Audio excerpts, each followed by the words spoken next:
요새 다들 손에 손바닥을 스마트폰을 들고 열심히들 봅니다. 뭘 보냐 하니까 유튜브도 보는데 짧은 동영상들을 많이 봅니다.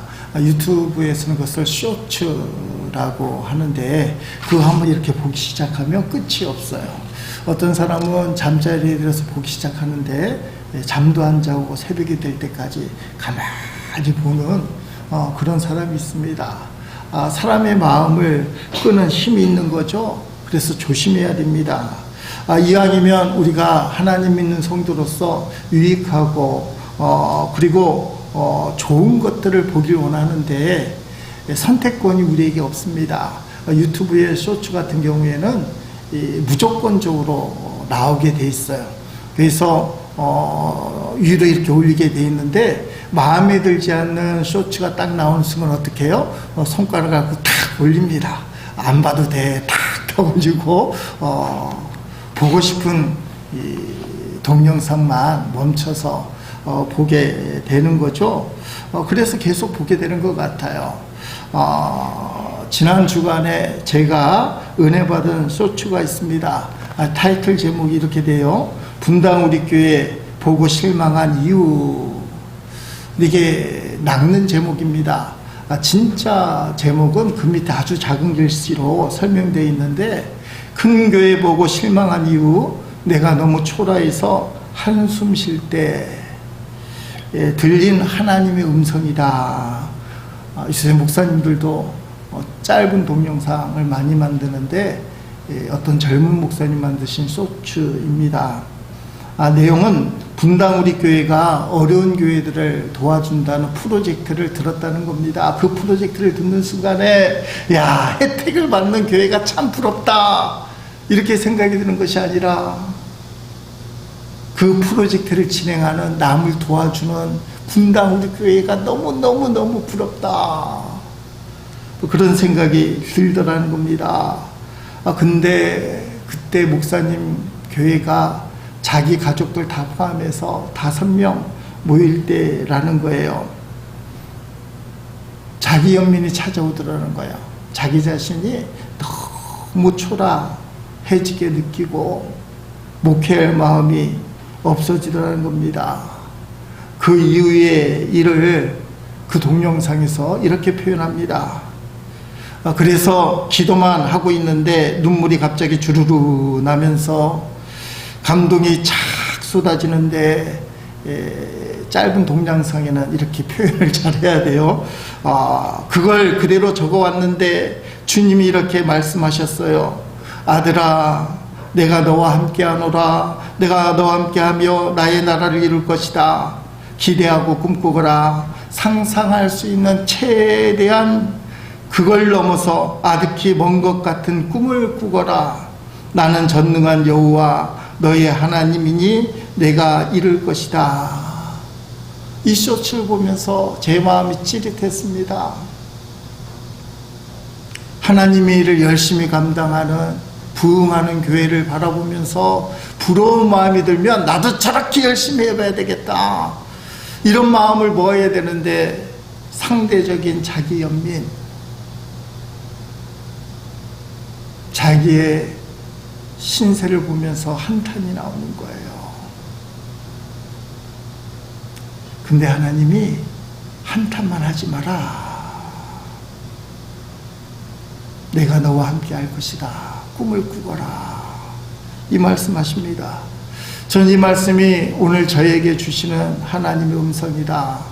또 아브라함을 보는 김혜재 감리교회 성도들에게 주시는 하나님의 음성이다 이렇게 믿습니다. 우리의 현실만 보지 말고 함께 하시는 전능하신 하나님을 보고 그 하나님을 붙들어야 되는 것입니다. 이게 신앙이에요. 마귀는 자꾸 너의 꼬락서리를 봐라, 너의 현실을 봐라, 너가 하는 행동을 봐라, 너의 믿음을 봐라. 너가 어떻게 꿈을 꿀 수 있겠으며, 너가 어떻게 기적을 체험할 수 있겠으며, 너가 어떻게 복을 받을 수 있겠냐. 우리의 발목을 잡아요. 근데 지면 안 돼요. 저는 아브라함이 처음부터 믿음이 좋아서 하나님이 그 믿음 좋은 아브라함을 선택해서 복의 근원 믿음의 조상으로 삼았다고는 생각하지 않습니다. 하나님이 아브라함을 붙드시고 동행하시고 때마다 일마다 간섭하시고 마침내 믿음의 조상으로 만드셨다고 생각을 합니다. 아브라함이 복의 근원 믿음의 조상이 된 것은 아브라함의 노력도 중요하지만 하나님의 인도하심, 하나님의 전적인 역사하심, 하나님의 은혜로 되었다는 겁니다. 여러분, 아브라함이 믿음의 길만 걸어온 게 아니잖아요. 그의 인생의 여정은 하나님이 원하시는 믿음의 길을 걸었지만 매번 믿음의 길을 걸어서 믿음의 조상이 되었다가 아니잖아요. 여러 번 인간적인 길, 하나님을 신뢰하지 못한 불신의 길을 걸어갔습니다. 가장 대표적인 게 자신의 생명이 위태로우니까 목숨을 부지하기 위하여 아내 사라를 동생이라고 속이는 거예요. 그것도 2번씩이나. 이런 못된 놈이 어디 있어요.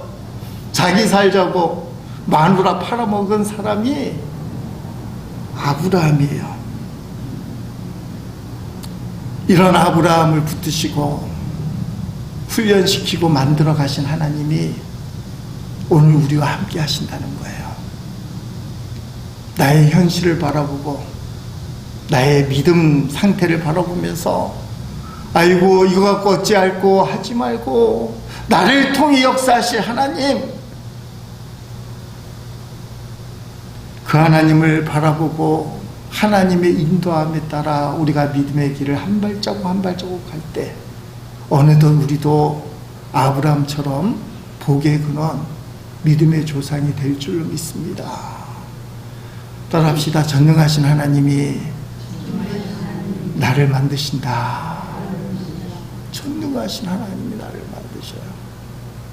그 길은 오르막길도 있고 내리막길도 있고 믿음의 길도 있고 불신의 길도 있고 잘 될 때도 있고 안 될 때도 있지만 우리가 믿음을 부여잡고 하나님의 인도함을 받다 보면 어느덧 우리는 하나님의 복의 자리, 내가 꿈꾸던 그 자리에 들어서게 된다는 것입니다. 그 과정을 살펴보고 있습니다. 창세기 22장 독자 이삭을 바치는 아브라함을 오늘 2번째 살펴보고 있습니다. 1절에서 분명하게 말씀하시죠. 하나님이 아브라함에게 독자 이삭을 바치려는 것은 아브라함을 시험하시려고, 시험이라는 거예요. 진짜 이렇게 한다는 것이 아니라 시험입니다. 시험. 하나님이 독자를 바치라고 말씀하시는데 이유도 말씀을 안 해주십니다. 아브라함이 변명도 안 해요. 아브라함에게 자신의 생명보다 더 귀한 이삭을 바치라고 합니다. 차라리 아브라함은 자신의 생명을 바치는 것이 쉽지 어떻게 이삭을 바치란 말입니까? 그것도 번제로 드리라고 합니다. 번제라는 게 뭐예요? 불로 태워서 드리는 제사예요. 불로 태워서 드리는 제사인데 살아서 불태우는 거는 좀 비극적이잖아요. 그래서 죽여야 돼요. 아들 이삭을 번제로 드리다는 게 무슨 말입니까? 이삭을 죽여서 나무에 본문에서는 장작불에 태워서 하나님 앞에 제물로 드리라는 것입니다. 이 말씀 있고 바로 이어져서 나오는 게 오늘 본문 3절 말씀이에요. 3절 뭐라고 됩니까? 아브라함이 아침에 일찍 일어나 나귀의 안장을 지우고 두 종과 그의 아들 이삭을 데리고 번제에 쓸 나무를 쪼개어 가지고 떠나 하나님이 자기에게 일러주신 곳으로 가더니, 여러분 우리가 아브라함을 쭉 살펴봤는데 아브라함이 성격이 대단한 사람이에요. 가만히 얌전한 스타일은 아니에요. 아브라함을 연구할 때 아브라함의 신앙이 여러 형태로 나온다고 합니다. 모세도 다윗도 여러 가지 신앙 유인들은 한 가지 분명한 유형이 쭉 나오는데 아브라함은 이렇게도 하고 저렇게도 하고 여러 가지 형태가 있다고 그래요. 아브라함이 얼마나 말을 많이 하는지 아십니까? 소돔과 고모라를 하나님이 멸망시키겠다고 하니까 아브라함이 네 하고 내성을 뜨는 사람이 아니에요. 거기 조카 롯이 사니까 하나님이 멸망시킬 때는 그 소돔과 고모라를 갖고 세상 말로 하면 딜을 하는 거예요. 누구하고? 하나님하고. 그것도 우리가 보기에는 놀랍게 합니다. 기가 막히게 해요. 하나님께 아브라함이 말을 건네요. 하나님 소돔이 그렇게 악한 도시긴 해도 거기에 의인 50명만 있으면 그래도 멸하시려겠습니까? 나중에 보니까 이게 밑밥이에요. 50명. 하나님이 그래 50명이 있으면 멸망시킬 수 없지. 이 정도면 가만히 있어야 되는데 아브라함이 또 말을 꺼내요. 하나님 40명. 그래. 근데 아브라함이 또 말을 해요. 30명. 그래. 안 멈춥니다. 20명. 마침내 10명. 하나님의 명령에, 하나님의 결정된 심판에 아브라함이 입을 안 다물었어요. 조카 롯을 위해서 할 말을 다 했던 사람이에요. 그런데 오늘 본문은 너무 대조적이에요. 아들 이삭을 번제로 바치라고 하는데도 말이 많았던 그 말쟁이 아브라함이 침묵합니다.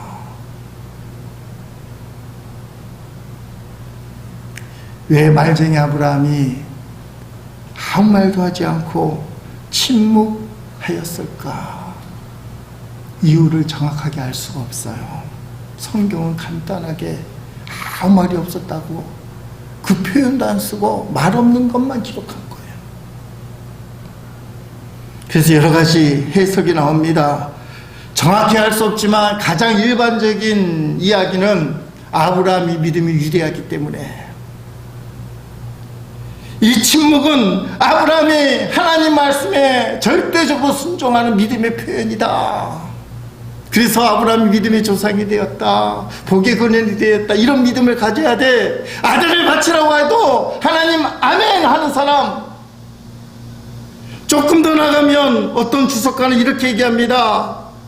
끔찍한 하나님의 명령을 듣고도 아브라함이 안색 하나 변하지 않고 오히려 빨리 순종하고 싶어 안달이 나서 다음날 아침 일찍이 일어났다. 믿음이 충만한 사람이 아주 심하게 표현을 하는데 이 끔찍한 명령 앞에서도 아브라함은 너무 좋아서 기뻐서 아들 이삭을 빨리 심하게 표현하면 번제 죽이려고 그 아침에 일찍 일어났다. 기쁜 마음으로 일어났다. 이게 믿음입니다. 대체적으로 이렇게 주장하는 내용들이 많습니다. 그 이유는 한 절 한 절 설명하지 않고 이 창세기 22장을 다 한 번에 설명할 때 1절부터 하나님이 인정하는 신앙까지 보통은 19절까지 본문을 잡을 때 이런 해석을 합니다. 급하니까. 근데 이게 이해가 됩니까? 많은 분들이 여기서 걸리는 거예요. 아무리 믿음이 좋은 아브라함이지만 저는 수긍이 되지 않는 거예요. 그리고 많은 분들이 솔직하게 믿으려고는 하지만 그게 어떻게 그럴 수 있습니까? 그러고도 어떻게 아버지라고 할 수 있습니까? 이게 걸림돌이 되는 분들이 많아요.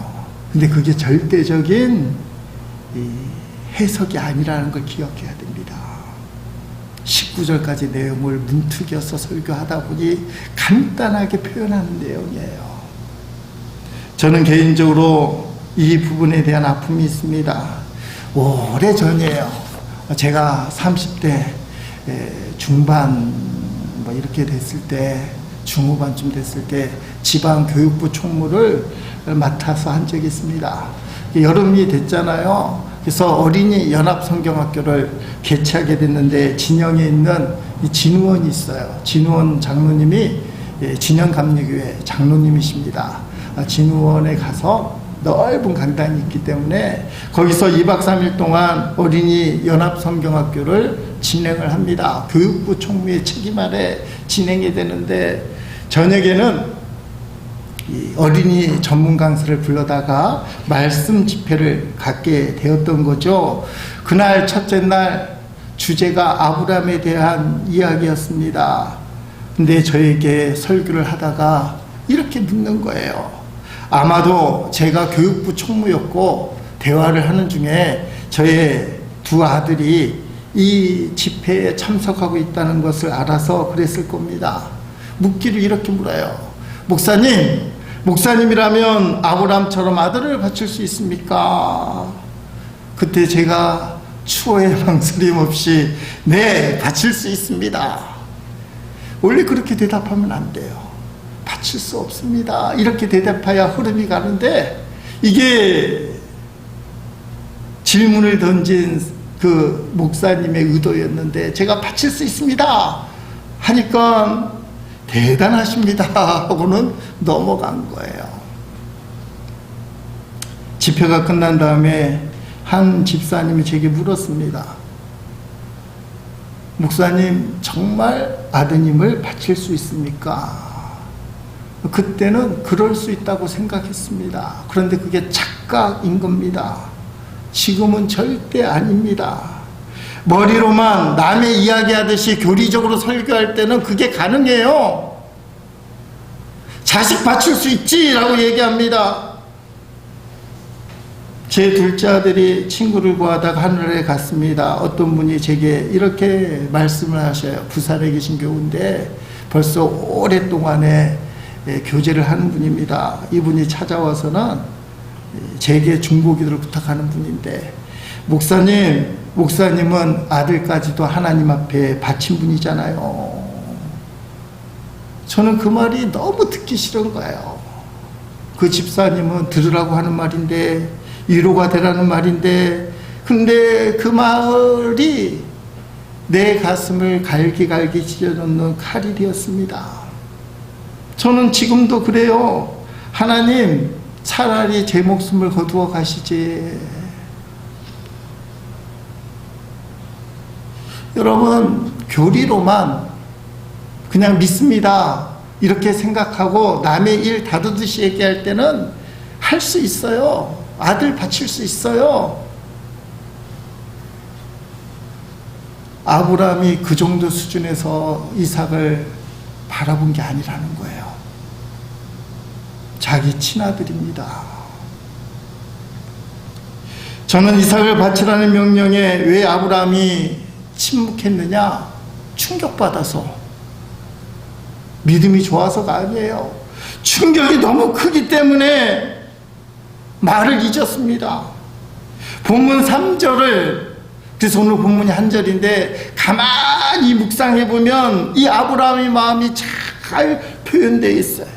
아브라함이 아침에 일찍 일어났다. 나귀 한 장을 씌웠다. 종들과 아들에게 떠날 준비를 시켰다. 갑자기 번제했을 장작을 패기 시작했다. 그리고 떠났다. 아브라함 행동을 이상하지만치 이 짧은 구절에 하나하나씩 아주 상세하게 표현을 합니다. 여러분, 성경이 그렇게 여유로운 책이 아니에요. 대부분 불필요한 내용들은 다 생략이 돼요. 이 내용은 어떻게 써야 되느냐? 앞에 써야 되고 뒤에 것만 쓰면 돼요. 아브라함이 아침에 일찍 일어나 하나님이 자기에게 일러주신 곳으로 가더라. 이렇게 되면 끝나는 거예요. 아니, 하나님이 일러주신 곳으로 가기 위해서는 당연히 아침에 일찍 일어나고 나귀에 안장을 채우고 같이 갈 사람들을 모으고 떠나는 거 아닙니까? 그거 쓸 이유가 없어요. 아브라함이 아침에 일찍 일어나 동행들을 데리고 하나님이 지시한 곳으로 가더라 하면 다 알아들어요. 성경은 그렇게 기록하면 끝나는 거예요.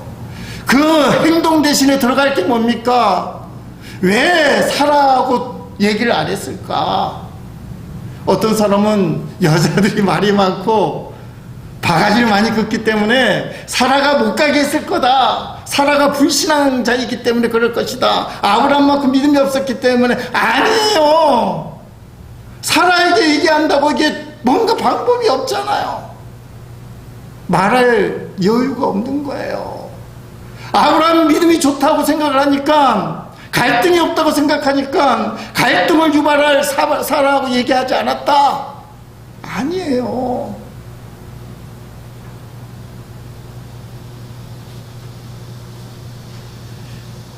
아브라함의 이런 행동을 하나하나 설명하기 전에 아마 이렇게 표현할 거예요. 아브라함이 떠나기 전에 부인 사라에게 굳은 마음으로 잘 다녀오겠소 인사하고 떠나더라. 이렇게 써야 될 거예요. 아브라함이 최소한 사라에게 인사했을 거 아니에요. 이삭 데려가는데. 왜 아브라함의 필요한 말은 하나도 기록하지 않고 그 행동을 하나하나 어떻게 보면 기록 안 해야 될 행동을 기록했을까? 아브라함이 말 못할 충격 때문에 벙쪄갖고 행동을 하는 거예요.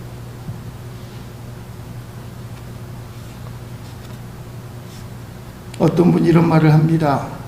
장작을 쪼개는 아브라함의 도끼는 실상 자신의 심장을 그리고 아직도 흔들리는 마음을 쪼개고 있었습니다. 충격을 받고 정신이 멍한 상태입니다. 자, 하나씩 보겠습니다. 먼저 아침 일찍 일어났습니다. 왜요? 밤새 잠을 못 잤기 때문에. 어떤 아버지가 잠을 잡니까? 나귀 한 장을 지읍니다. 이제 떠날 준비를 하는 거예요.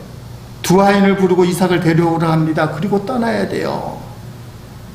준비가 된 상태에 사람들을 모아놓고 그제서야 장작을 팹니다. 그리고 나서 떠납니다.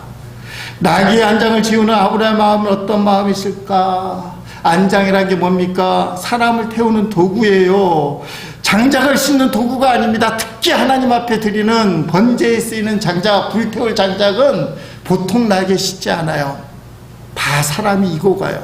너희들이 이고 가고 모리아산에 가면 이삭이 이고 가요. 그러니까 이 나귀에게 안장을 씌우는 이유가 도대체 뭐냐? 성경을 집에 가서 한번 쭉 읽어보세요. 사람을 태울 안장을 나귀에게 올려놨는데 거기에 사람이 탔는가? 아무도 안 타요.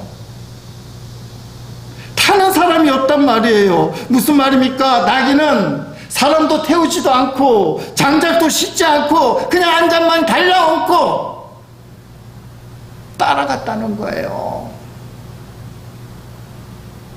왜 그렇게 했을까? 이삭이 도망가기를 바라는 아버지의 마음. 너 이 길 가면 죽어. 하나님이 내게 명령했기 때문에 너에게 직접 말해줄 수는 없어. 근데 아무도 타지 않고 장작도 싣지 않을 그 나귀에게 안장을 지우면서 끌고 가면서 이삭아 눈치껏 도망가거라. 이게 네가 살 길이다.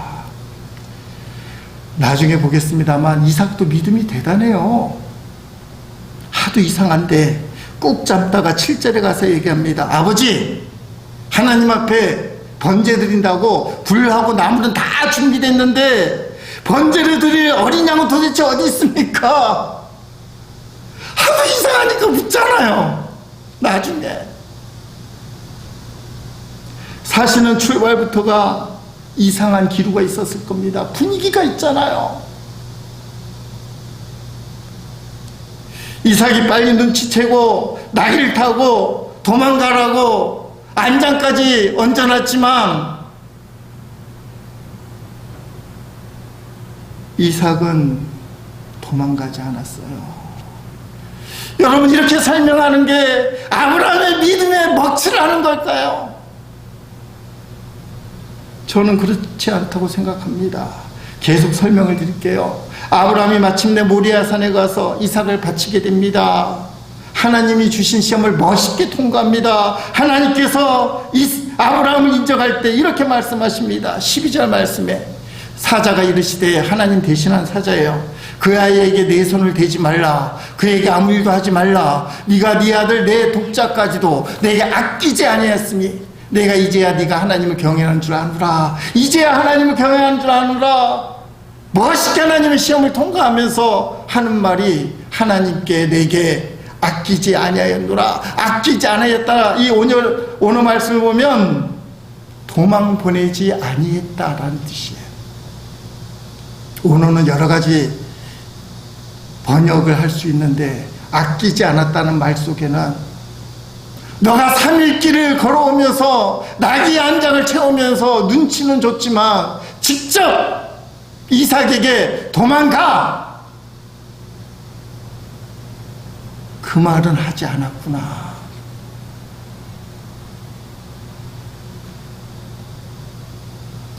여러분, 나귀 한 장을 얹었을 때 믿음이 있는 아브라함이 얼마나 갈등을 했을까요? 이삭에게 도망갈 기회를 주는 게 진짜 옳은 일일까? 하나님 혹시 이것 때문에 노하셔서 벌을 주면 어떻게 될까? 이 갈등 속에서 아브라함이 장작을 패는 겁니다. 여러분, 장작은 언제 패야 됩니까? 사람들을 모으기 전에 일어나서 나귀 안장을 얹기 전이라 얹어 놓은 다음에 장작을 패고 사람들을 모으게 한 다음에 자 가자 이렇게 해야 돼요. 근데 아브라함이 어떻게 해요? 사람들 다 모아놓고는 갑자기 노인네가 실성이 났는지 장작 좀 패야겠네. 사람들 다 모아놓고는 아브라함이 도끼를 들고 그 노인네가 혼자 장작을 패는 겁니다.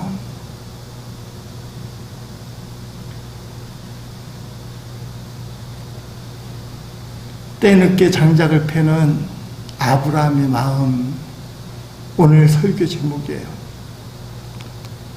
장작을 쪼개는 아브라함의 마음. 이런 갈등 가운데 아브라함이 마지막에 선택한 것은 순종이에요. 하나님이 자기에게 주신 곳으로 가더니 심한 갈등이 있었지만 마침내 순종하는 것입니다. 이게 아브라함의 순종이에요. 전혀 갈등 없이 너무나 기쁜 마음으로 오히려 빨리 가서 아들을 바치겠다는 그런 아브라함은 절대 아닐 거예요. 어떻게 아들 이삭을 바치란 말인가? 엄청난 갈등을 합니다. 그래서 안장을 나귀에 슬쩍 얹으면서 인간적인 마음도 먹습니다. 아들아, 눈치껏 도망가거라. 그게 네가 살 길이다. 그럼에도 불구하고 하나님 말씀에 순종하는 믿음, 이게 아브라함의 믿음이에요. 갈등이란 것은 자연스럽고 당연한 것입니다. 그게 불신앙이라고 생각하지 마십시오. 그러나 하나님의 말씀에는 반드시 순종해야 한다. 아브라함을 보면서 우리가 그걸 깨달아야 돼요. 따라합시다. 반드시 순종해야 한다. 여기서 성패가 갈리는 거예요. 전혀 갈등을 안 하는 척하고는 아브라함이 그냥 기쁜 마음으로 이삭을 바치는 것처럼 전혀 문제가 없는 것처럼 하고는 마침내 순종하지 않는 사람, 너무나 많이 보는 것입니다. 여러분, 갈등이 생겨요. 하나님 앞에 결단할 때 갈등이 생겨요. 그러나 합력하여 선을 이루시는 좋으신 하나님, 나와 함께 하시고 나의 모든 속사정을 하시고 내가 알 수 없는 엄청난 축복을 예비하신 그 하나님, 그 하나님이 내게 이런 말씀을 주실 때, 명령을 내리실 때 이유가 있겠지. 순종하면 아브라함처럼 믿음의 조상 복을 받습니다. 갈등은 자연스러운 일이지만 하나님 말씀에 순종하는 것은 우리의 행동 결단이 되어야 됩니다. 그게 아브라함의 믿음입니다.